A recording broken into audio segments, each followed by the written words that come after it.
So good evening everyone. आज फिर से हम आ गए हैं अपना टेंस को आगे बढ़ाने के लिए। जहाँ तक कि हम लोग को पता है कि हम लोग अपना टेंस में कहाँ तक ख़त्म कर चुके हैं। टेंस में हम लोग present, simple present tense, then हम लोग पढ़े प्रेजेंट कंटिन्यूअस, फिर पढ़े प्रेजेंट कंटिन्यूअस का पैसिव, फिर पढ़े प्रेजेंट इंडेफिनिट, और आज पढ़ेंगे प्रेजेंट इंडेफिनिट का पैसिव। ठीक है, प्रेजेंट इंडेफिनिट का पैसिव आज हम लोग को पढ़ना है सेक्शन नंबर 5 और सेक्शन नंबर 15। ठीक है, 5 और 15 को आज हम लोग को कवर करना है। ध्यान से देखेंगे, बहुत इंपॉर्टेंट है और अक्सर इस सेंटेंस का यूज कहीं ना कहीं करते हैं। ठीक है, हमेशा कहीं ना कहीं इसका यूज आप लोग करते हैं। और आज हम लोग को पढ़ना है सेक्शन नंबर 5 और 15। नाम क्या है? Present indefinite passive and past indefinite passive. हम लोग ये क्लास स्पोकन इंग्लिश के लिए चला रहे हैं। ये क्लास स्पोकन इंग्लिश के लिए स्पेशल है। आप स्पोकन इंग्लिश सीखना चाहते हैं तो इस वीडियो को पूरा देखेंगे। और अगर आपको कंपेटिटिव करना है तो आप कमेंट बॉक्स में कमेंट कर देंगे, sir I want to learn competitive also, तो हम आपको कंपेटिटिव के लिए भी कुछ सजेशन देंगे। ठीक है, चलिए तो बिना टाइम वेस्ट किए शुरू करते हैं section number 5 and section number 15। तो सेक्शन नंबर 5 अगर आप लोग समझ जाएंगे तो सेक्शन नंबर 15 बहुत आसान होता है, उसको आप आराम से बना लेते हैं। ठीक है, हम बार बार क्या बोलते हैं कि अगर कोई स्ट्रक्चर प्रेजेंट में है और अगर उसका आईडी या अगर उसका helping verb is am are है तो उसका पास्ट फॉर्म वाज वर ही होता है, इतना आपको पता है। अगर जैसे कि बोले आई एम बॉय तो उसको पास्ट में आप क्या बनाएंगे? आई वाज बॉय करके बनाएंगे, राइट और नॉट? यही बनाएंगे। लेकिन अगर सेंटेंस बोले आई हैव मनी तो इसका पास्ट क्या होगा? I had money. तो मतलब हम ये समझाना चाहते हैं कि अगर प्रेजेंट में इज एम आर होगा तो पास्ट में वाज और वर हो जाता है।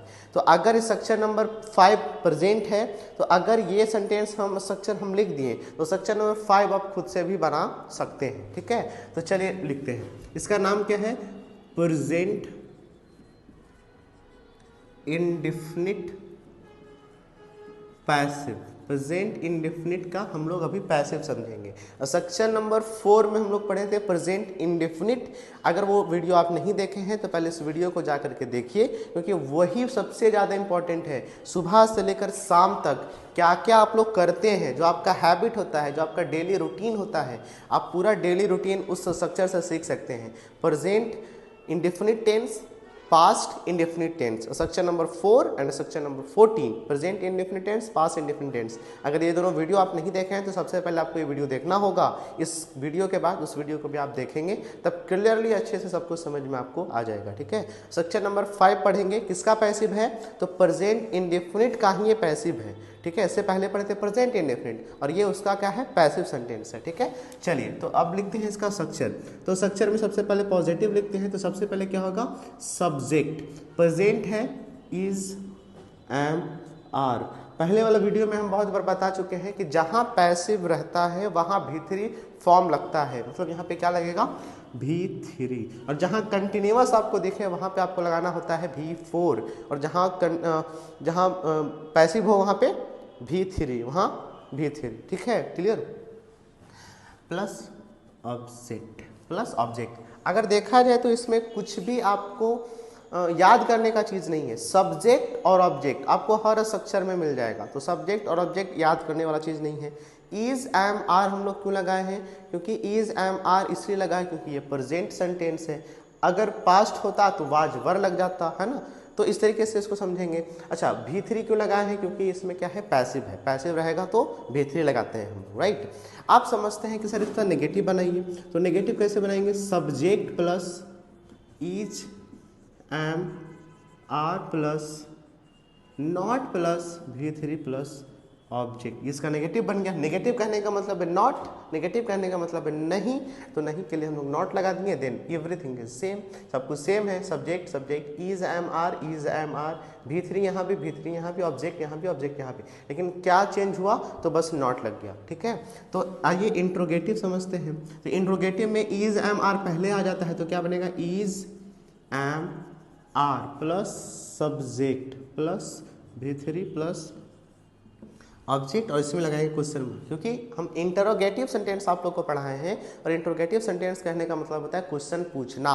तो इंटरोगेटिव सेंटेंस, इंटरोगेटिव नेगेटिव में क्या होगा? Is am are plus subject plus not plus V3 plus object, ये आपका हो गया इंट्रोगेटिव नेगेटिव स्ट्रक्चर। ठीक है, तो आई होप कि अब आप लोग स्ट्रक्चर बनाना सीख गए होंगे, क्या स्ट्रक्चर कैसे बनाया जाता है ना। Positive subject plus is am are plus V3 plus object, negative subject plus is am are plus not plus V3 plus object, interrogative is am are plus subject plus V3 plus object, और interrogative negative is am are plus subject plus not plus V3 plus object. साथ साथ में आप दोहराएंगे, साथ साथ में practice करेंगे मेरे साथ साथ, तो आप बहुत जल्दी इंग्लिश सीखेंगे। ठीक है, तो साथ साथ में प्रैक्टिस क्या कीजिए हमेशा।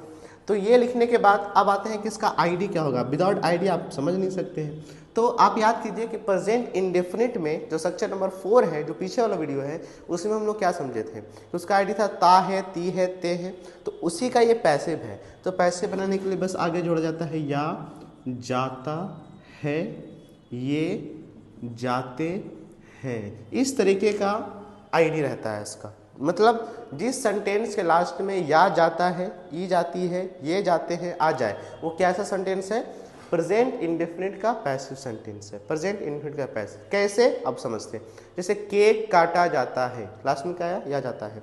सेंटेंस बोलेंगे दिवाली मनाया जाता है, बर्थडे मनाया जाता है, सब्जी काटा जाता है, पेड़ काटा जाता है, दरवाज़ा खोला जाता है या दरवाज़ा बंद किया जाता है, चाय बनाया जाता है। ये सारा का सारा सेंटेंस वैसा सेंटेंस है जो कि आप अक्सर हमेशा अपने घर पे यूज करते हैं, राइट।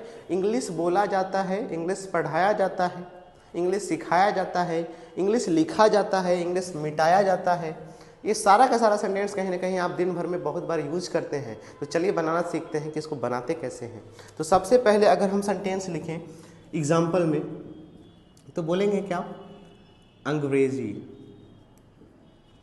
अंग्रेजी बोला जाता है।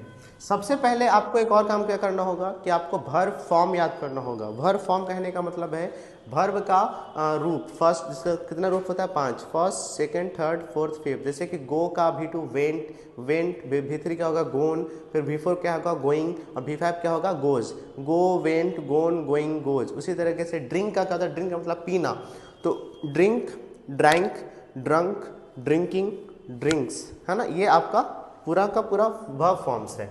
अब आते हैं समझते हैं कि इसको कैसे बनाएंगे इंग्लिश में। अंग्रेजी बोला जाता है, तो अंग्रेजी को इंग्लिश में क्या कहते हैं, इंग्लिश, लिख दिए इंग्लिश। इज, उसके बाद V3, तो बोलना का हमारा इंग्लिश क्या होता है, स्पीक होता है, स्पीक, और इसको बना देंगे हम लोग V3, तो क्या बन जाएगा, स्पोकन, क्या बन जाएगा, स्पोकन। तो इंग्लिश इज स्पोकन, क्या बन जाएगा, इंग्लिश इज स्पोकन, मतलब इंग्लिश बोला जाता है। सेंटेंस बोलेंगे इंग्लिश नहीं बोला जाता है, तो क्या बनेगा, इंग्लिश इज नॉट स्पोकन, है ना, negative, English is not spoken. सारा का सारा स्ट्रक्चर सही बनेगा, English is spoken, English is not spoken. अब सेंटेंस पूछना है, अब इंट्रोगेटिव, क्या इंग्लिश बोला जाता है, तो क्या बनाएंगे, इज इंग्लिश स्पोकन, और क्वेश्चन मार्क लगा देंगे क्योंकि ये इंट्रोगेटिव है। अब बनाएंगे इंट्रोगेटिव नेगेटिव, क्या इंग्लिश नहीं बोला जाता है, इज इंग्लिश नॉट स्पोकन, ये आपका इंट्रोगेटिव नेगेटिव, ये पॉजिटिव, ये नेगेटिव, ये इंट्रोगेटिव, ये इंट्रोगेटिव नेगेटिव। क्लियर है। और सेंटेंसेस को रिवीजन कीजिए। जैसे कि अगर सेंटेंस हम आपसे बात करें कि इंग्लिश पढ़ाया जाता है, तो क्या बनेगा, इंग्लिश इज टाउट। देखिए इंग्लिश पढ़ाया जाता है, इंग्लिश इज, टीच का मतलब होता है पढ़ना, और टीच का भीतरी होता है टाउट, तो इंग्लिश इज टाउट, पढ़ाना। ठीक है, इंग्लिश नहीं पढ़ाया जाता है, इंग्लिश इज नॉट टाउट।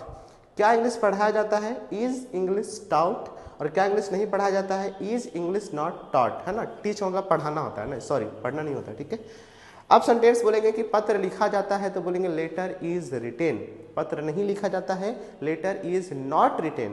क्या पत्र लिखा जाता है, इज लेटर रिटेन, और क्या पत्र नहीं लिखा जाता है, is letter not written. I think ये आपको पूरा क्लियर हो गया। एक सेंटेंस और कमेंट बॉक्स में कमेंट कीजिएगा आप लोग कि पत्र लिखा जाता है, इसका इंग्लिश क्या होगा, इसका तो बता दिए। सेंटेंस बनाइएगा कि दरवाज़ा खोला जाता है, इसका इंग्लिश क्या होगा, दरवाज़ा खोला जाता है, दरवाज़ा नहीं खोला जाता है, क्या दरवाज़ा खोला जाता है, क्या दरवाज़ा नहीं खोला जाता है। ये चारों सेंटेंस आप लोग कमेंट बॉक्स में कमेंट कर दीजिएगा अगर आपको ये समझ में आ गया तो।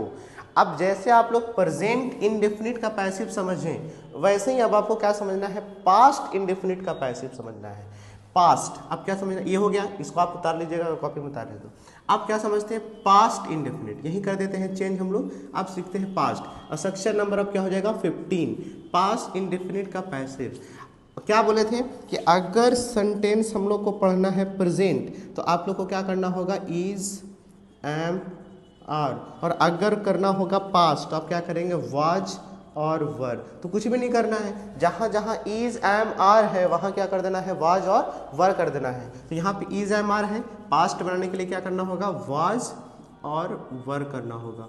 यहाँ पे इज, एम, आर है, यहाँ पे क्या करना होगा, वाज और वर करना होगा। यहाँ पे इज, एम, आर है, यहाँ पे भी इज, एम, आर है, दोनों जगह क्या कर दीजिए, वाज और वर कर दीजिए। यहाँ भी क्या कर दीजिए, वाज और वर कर दीजिए। तो ये बन गया आपका पास्ट।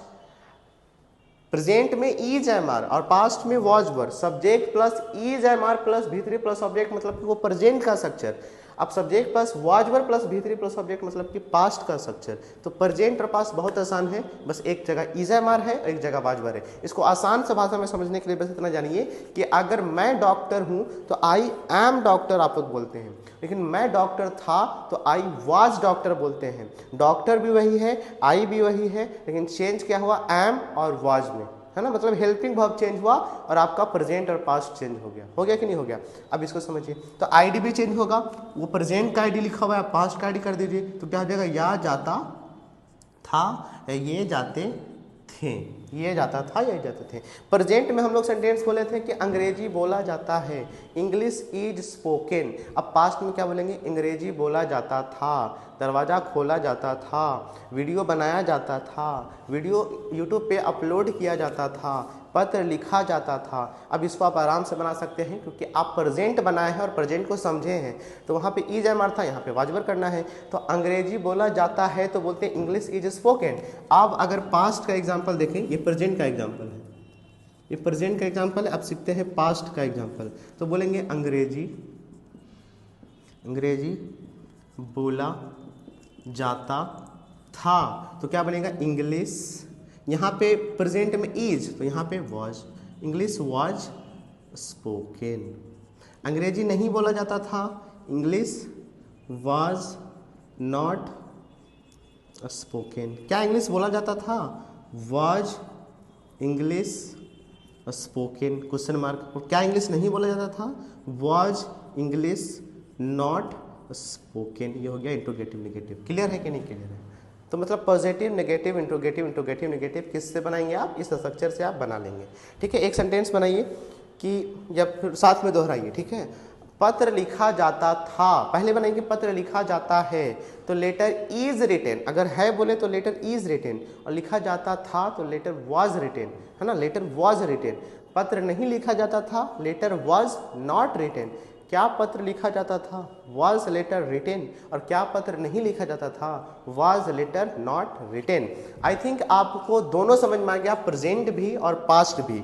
अब आप इससे भी एक कमेंट बॉक्स में कमेंट कर देंगे, अगर आपको सही में समझ में आ गया तो कमेंट बॉक्स में कमेंट करेंगे कि दरवाज़ा खोला जाता था, दरवाज़ा नहीं खोला जाता था, क्या दरवाज़ा खोला जाता था और क्या दरवाज़ा नहीं खोला जाता था। इसका अगर आपको समझ में आया तो कमेंट बॉक्स में आप कमेंट करके बता देंगे कि हाँ सर आई एम ओके, मैं आप ठीक हूँ, मुझे समझ में आ गया है, आई गॉट इट। ओके, तो आज सेक्शन नंबर 5 और 15 को समझे। आई होप कि सबको समझ में आया होगा, क्लियर होगा। सेंटेंसेस बनाइए, कॉपी में नोट डाउन कीजिए, प्रैक्टिस कीजिए। जितना ज़्यादा आप प्रैक्टिस करेंगे उतना जल्दी जल्दी आप इंग्लिश सीखेंगे। एंड लास्ट बात कि आप अपना वोकैब पे भी ध्यान दीजिए, क्योंकि जिसके पास जितना ज़्यादा वोकैब कहने का मतलब वर्ड मीनिंग जितना ज़्यादा आप याद करेंगे उतना आपके लिए बेटर हो जाएगा। तो वर्ड मीनिंग पे फोकस कीजिए, हमेशा वर्ड मीनिंग को याद कीजिए। एंड देन उसके बाद आपको V1 V2 V3 V4 भी याद करना है। देन फिर आप कभी भी इंग्लिश बोलने में कभी नहीं अटकेंगे। ठीक है, तो आज 5 और 15 हो गया। कल की क्लास में हम लोग करेंगे रिवीजन क्या करेंगे, सेक्शन नंबर 1 से लेकर के सेक्शन नंबर 5 तक, सेक्शन नंबर 11 से लेकर के सेक्शन नंबर 15 तक, ये पूरा का पूरा हम लोग करेंगे कल रिवीजन। तो कल का वीडियो एकदम देखिएगा, है ना, कल का वीडियो नहीं छूटना चाहिए। Revision class, revision all the tense from section number 1 to 5, 11 to 15। तो thank you so much for today. आज के लिए इतना ही रखते हैं। Thank you, take care, bye.